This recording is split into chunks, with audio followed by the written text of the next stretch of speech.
കരുനാഗപ്പള്ളി കോഴിക്കോട് ധർമ്മശാസ്ത്ര ക്ഷേത്രത്തിൽ സപ്താഹയജ്ഞത്തിന് തുടക്കമായി. ക്ഷേത്രതന്ത്രി അമ്പലപ്പുഴ പുതുമനയില്ലത്ത് മധുസൂദനൻ നമ്പൂതിരി ഭദ്രദീപ പ്രകാശനം നിർവഹിച്ചു.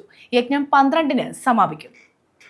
കരുനാഗപ്പള്ളി കോഴിക്കോട് ശ്രീ ധർമ്മശാസ്ത്ര ക്ഷേത്രത്തിൽ ഭാഗവത സപ്താഹയജ്ഞത്തിന് തുടക്കമായി. അമ്പലപ്പുഴ പുതുമനയില്ലത്ത് മധുസൂദനൻ നമ്പൂതിരി ഭദ്രദീപ പ്രകാശനം നിർവഹിച്ചു.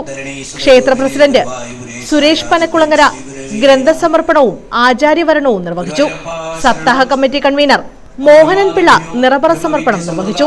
പൂജാദ്രവ്യ സമർപ്പണം ജയപ്രസാദും, വിഭവ സമർപ്പണം സുഭാഷും, മാഹാത്മ്യ പ്രഭാഷണം വിഭവ സമർപ്പണം സുഭാഷും നിർവഹിച്ചു. ചെങ്ങന്നൂർ കുമ്പിക്കാട്ടുമഠം വിഷ്ണു നമ്പൂതിരിയാണ് യജ്ഞാചാര്യൻ. കൊല്ലം സുഗണൻ, കടപുഴ ബിജു, പ്ലാക്കാട് രാജേഷ് എന്നിവർ യജ്ഞ പൗരാണികരാണ്. പുത്തൻമഠം പള്ളിക്കൽ സുരേഷ് നമ്പൂതിരിയാണ് യജ്ഞഹോതാവ്. യജ്ഞം 12-ന് സമാപിക്കും. K Gopalakrishnan Unnithan, Radhan VS, P Mohanan Pillai എന്നിവരുടെ നേതൃത്വത്തിലാണ് സപ്താഹയജ്ഞം നടത്തിവരുന്നത്. News bureau, Karunagappally.